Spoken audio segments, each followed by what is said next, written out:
Welcome to our captivating sew-along tutorial video featuring the reversible Halloween Christmas house hanger. What sets this project apart from the others is its ingenious dual-sided design, allowing you to craft a single hanger that brilliantly transforms for two different holiday seasons, Christmas and Halloween. This clever feature means you only need to make one hanger, yet you can effortlessly switch between themes. Please follow along with your written instructions as well as this visual aid for the best results on your hanger.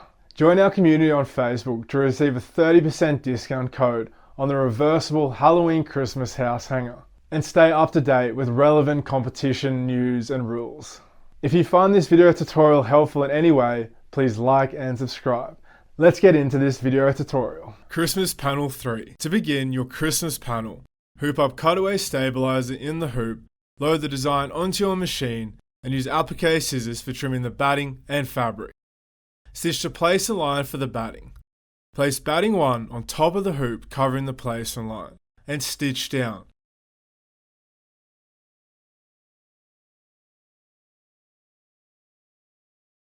Then remove the hoop from your machine and trim the batting about 1 to 2 mm from the stitching.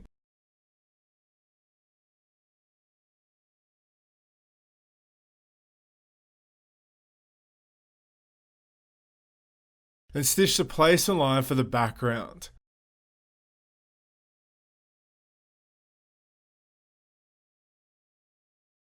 Place fabric A right side up on top of the hoop covering the place and line and stitch down.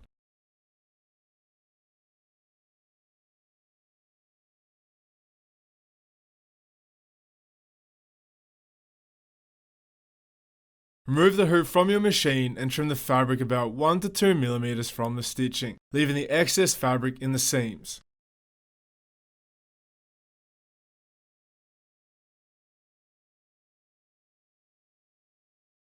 Stitch the place and lines for the mylar.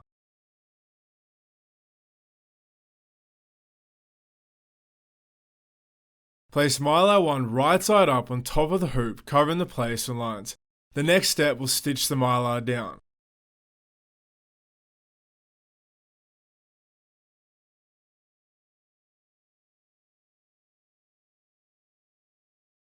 Embroider the icicles.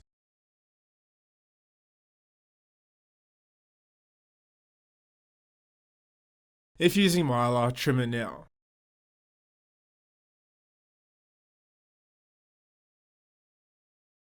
Repeat the applique process for the door using fabric B.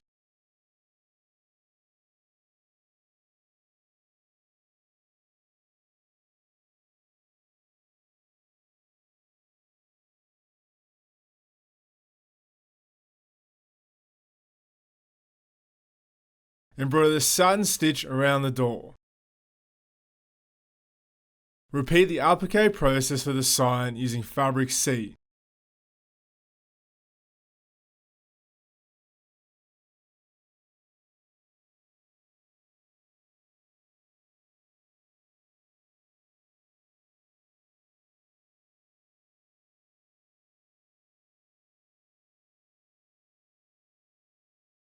Embroider the satin stitch and decorative stitch around the sign. Then embroider the word welcome. Alternatively, you could use your machine's text settings to enter your own text here. Stitch the place and lines for the windows. Place one piece of fabric D right side up on top of your hoop covering the place and line for the window at the top of the hoop and stitch down.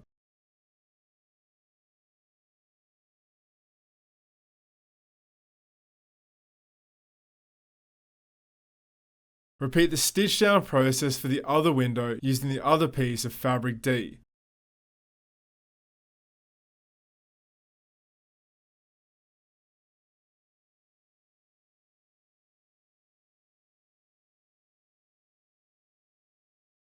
Embroider the satin stitch and detailing on and around both windows.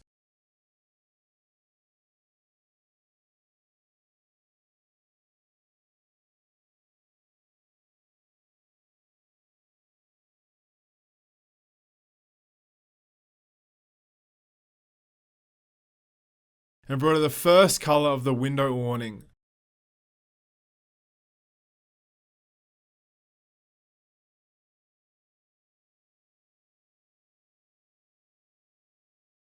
Then embroider the second colour.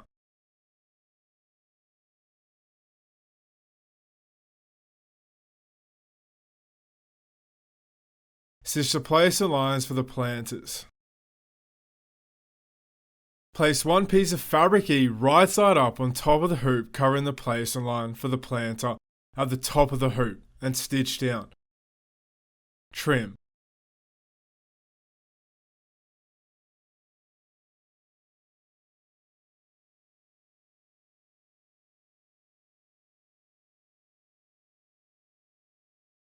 Repeat the stitch down process for the other planter using the other piece of fabric E.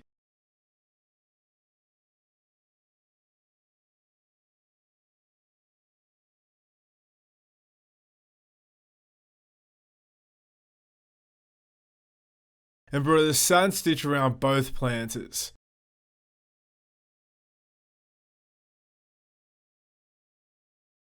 Embroider the wreath garland around the door and the trees in both planters.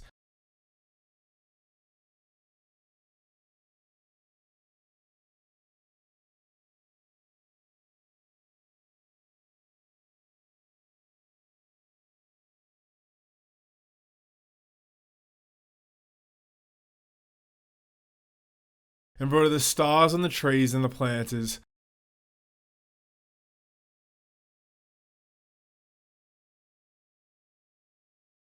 Then embroider the baubles on the trees.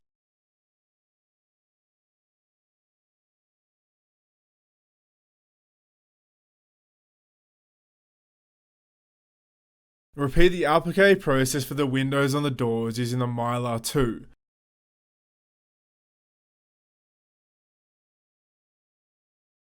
The next step will stitch the mylar down.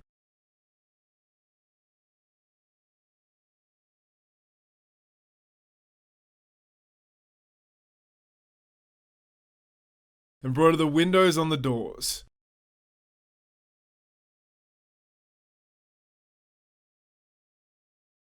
If using mylar, trim it now.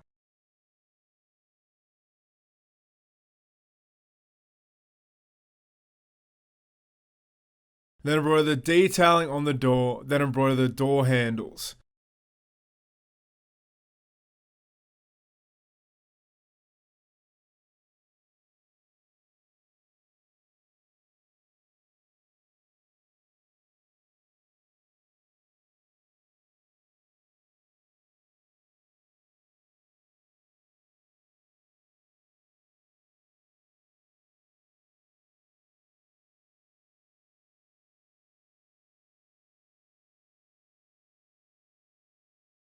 Stitch the placer line for the bottom strip.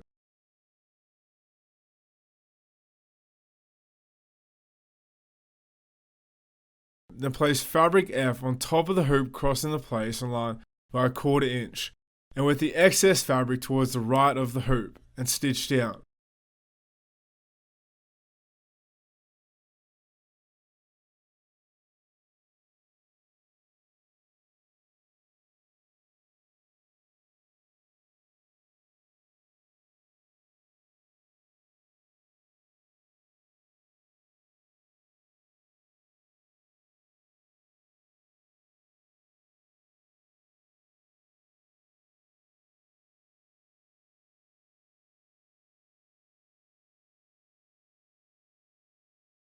Now remove the hoop and trim the seams about 1/2 inch with your rotary cutter and ruler.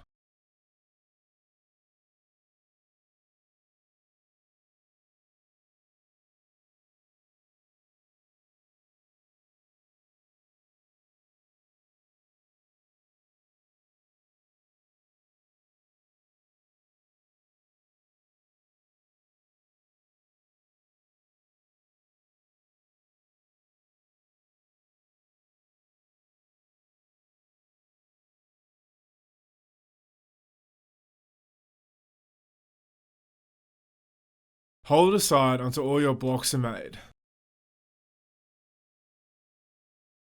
Lay out all the hanger components in order.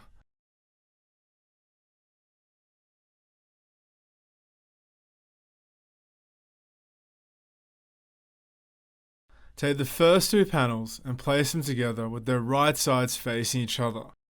To hold the panels in place during sewing, use straight pins to carefully pin along the seam line. These pins prevent the fabric from shifting while sewing and help maintain alignment.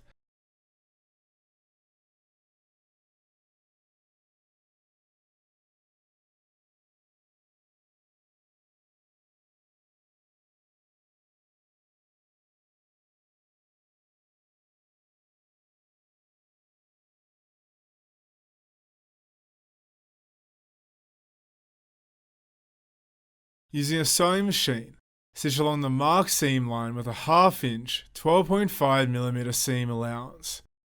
Importantly, ensure that your stitches remain within the border lines that are already present on the panels. This will guarantee that the seams are accurately placed and not seen on the front side.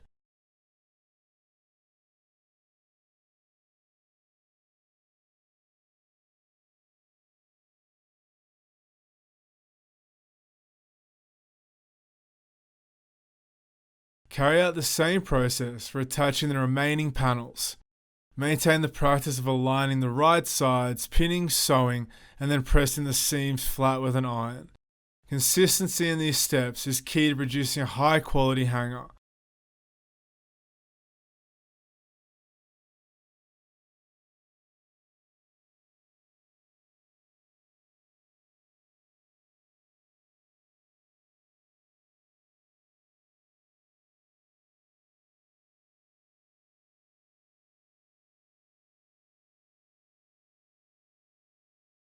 Once the seam is stitched, gently open the panels to reveal the sewn seam.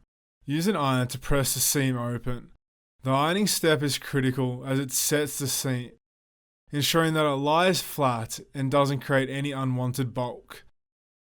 After all the panels are securely attached and their seams are pressed, take the time to trim any excess fabric that extends beyond the edges of the hanger. Alright, let's dive into the next step, adding those hanging loops to our hanger. It's easier than you might think. First up, grab your fabric H pieces. That's going to be our loop material. Now, we're going to work with the 2 pieces of fabric H, each in a different colour if you want a little contrast. Here's the trick. Put those 2 fabric pieces together, making sure their right sides are facing each other. This means the sides you want to show are touching inside. To keep everything in place while we sew, get some straight pins and pin along the seam line. This stops the fabric from shifting and helps us sew in a straight line. Now stitch your seam about 1/4 inch in. That's around 6mm.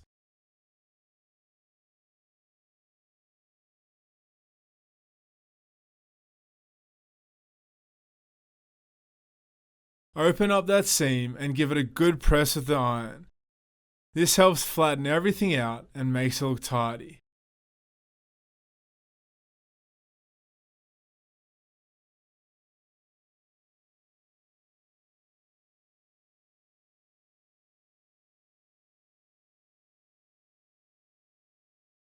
Now fold the fabric along its longer edges, right sides together, and stitch a tiny 1/2 inch 12.5mm seam. This creates a fabric tube.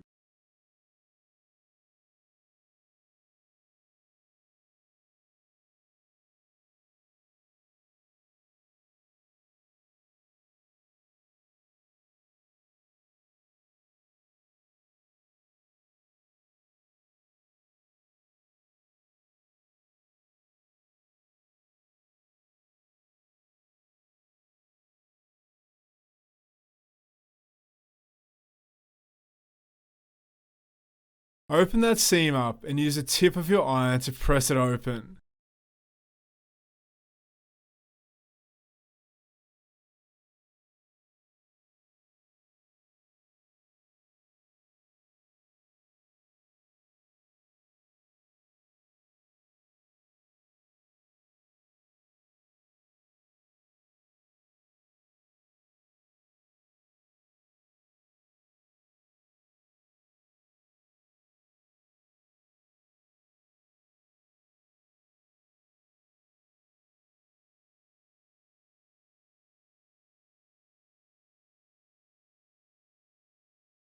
Turn it right side out and give it a good press again.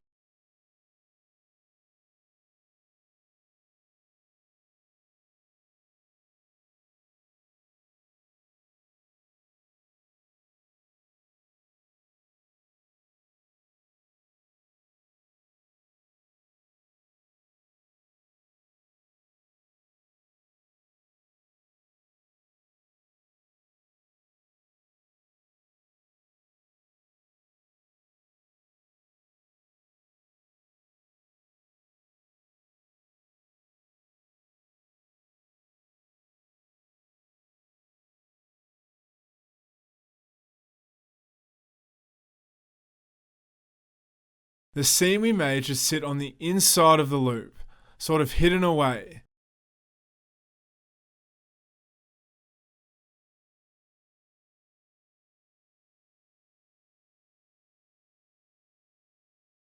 Then you can add some edge stitching or top stitching for that extra flair.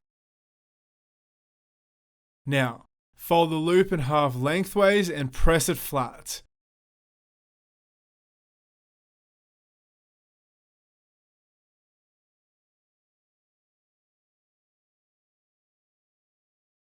Clip it to hold the fold in place, then use a basting stitch on your sewing machine to secure those edges. Then pin those loops to the hanger.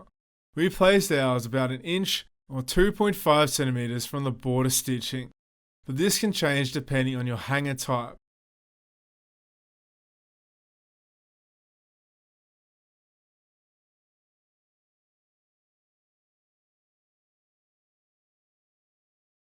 To lock everything down, stay stitch those loops in place. And that's it.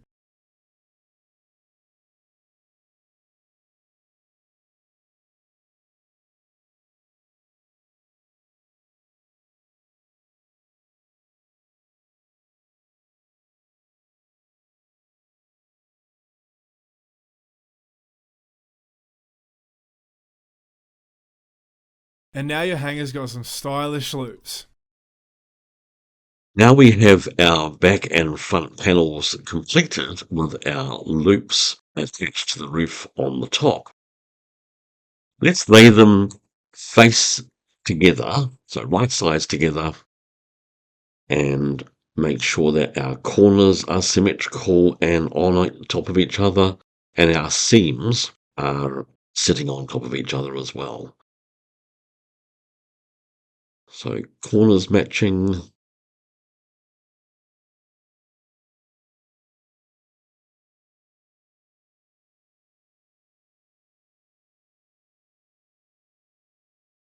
Seam on seam.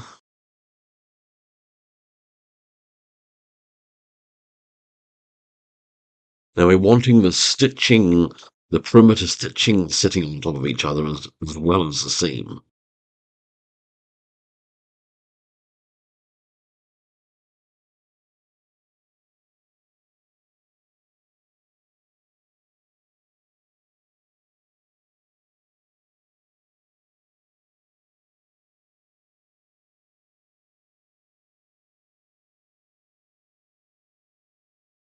And we're going to need to indicate where to start and stop on that base panel so as that we can leave a hole for us to actually turn our work through as well.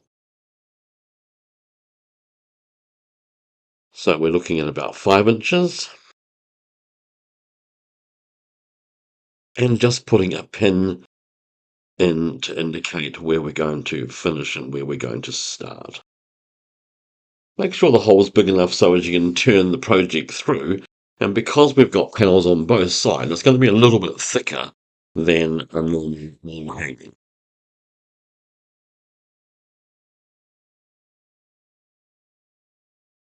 Make sure that we've got our stitching lines pinned. Now to the machine. Let's start at the first point of that opening on the bottom seam. Come to our corner, pivot, next corner, pivot, one more stitch,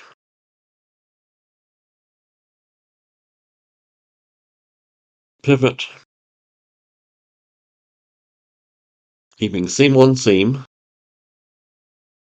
Make sure that we know where we are, seam on seam.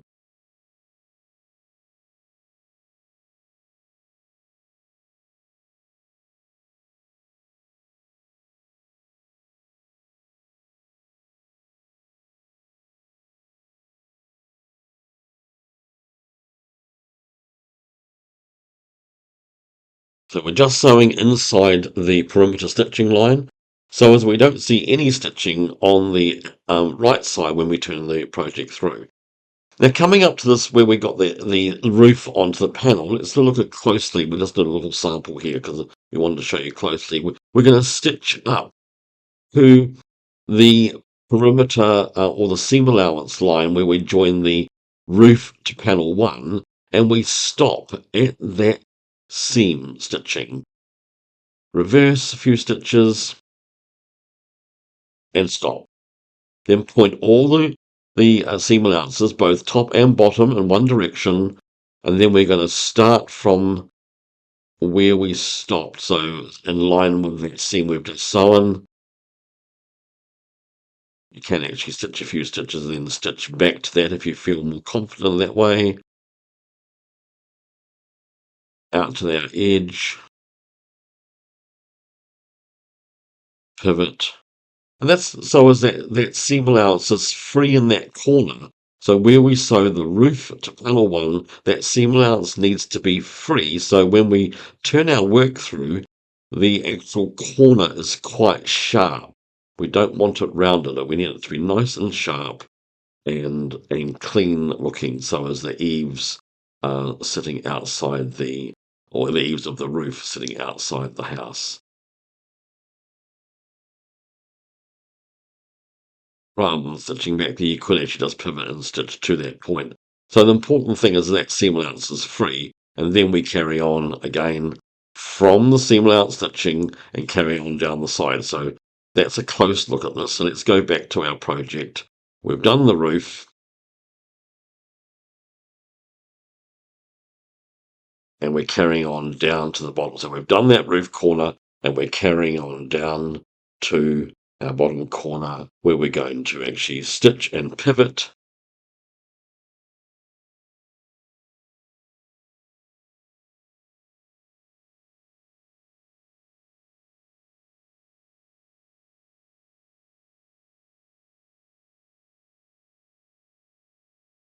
And let's finish at our pin so we know where we can turn through. We want to clip off our corners.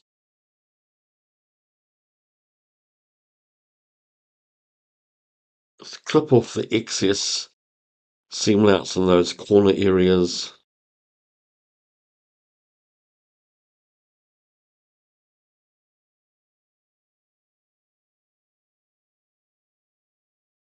Same with the bottom section. Clip those corners off. Don't go too close to the stitching, but you need to get rid of some of the bulk out of that corner when it's turned through. And then you'll need to just give it a couple of nicks around that top corner. And then same with the bottom.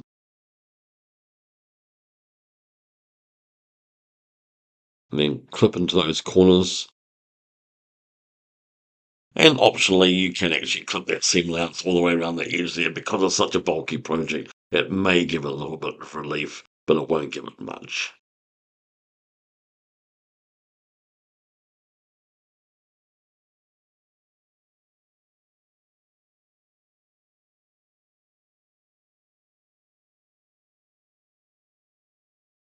Let's turn this through. Birthing this project is quite hard because it's long and it's actually got 2 lots of panels, so just take it step at a time.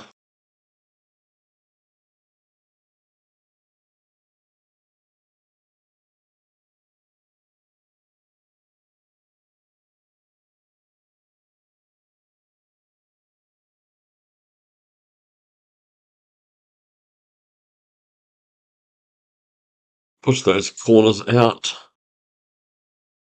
Grab something to poke those corners out. We're using a stiletto to do this, and it's got a ball end on it, so it's not, and it's metal, it's quite firm because this is quite a firm corner project. Push those corners out to get nice corners.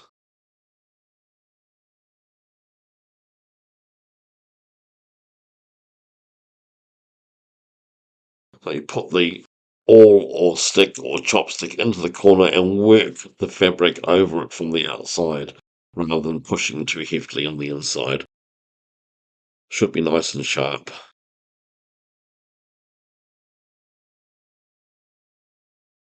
And then do the same thing for those bottom word banners on the lower edge.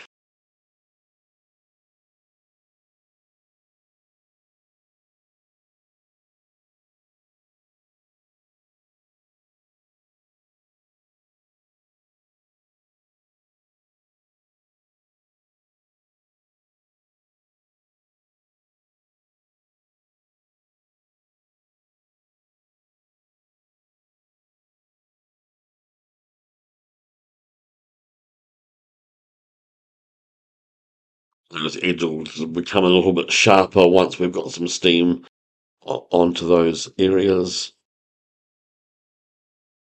Now before we give it its final press or its firm press, spray a little bit of 505 adhesive, quilt adhesive spray inside the project. It just keeps the layers actually sticking together. It's going to be very hard to stitch in the ditch across the panels and to ensure that you've got your stitching sitting exactly in those panels to and fro. Very, very hard for that to happen. So a little bit of spray based definitely helps. Now, plenty of steam, pressing cloth. Let's get all those edges firmly pressed and those seams firmly pressed down as well. Plenty of steam.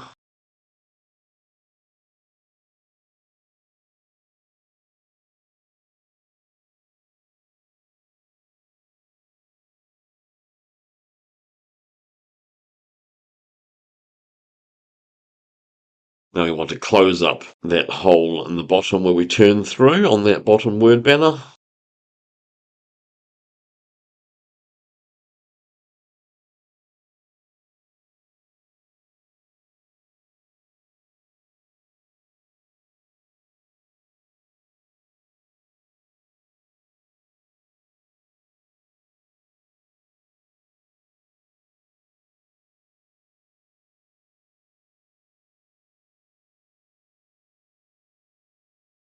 Finish off. Then just one final press.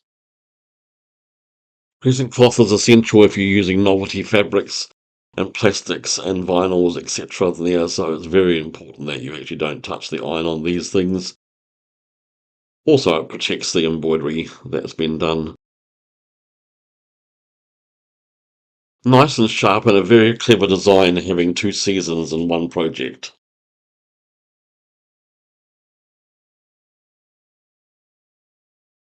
And there you have it. Your hanger project is officially complete.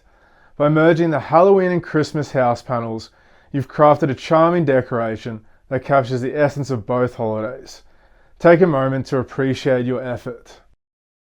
Your meticulous work and crafting dedication have created a stunning piece that's all set to beautify your space. For more creative projects and designs, be sure to explore our website at sweepy.com. Happy crafting!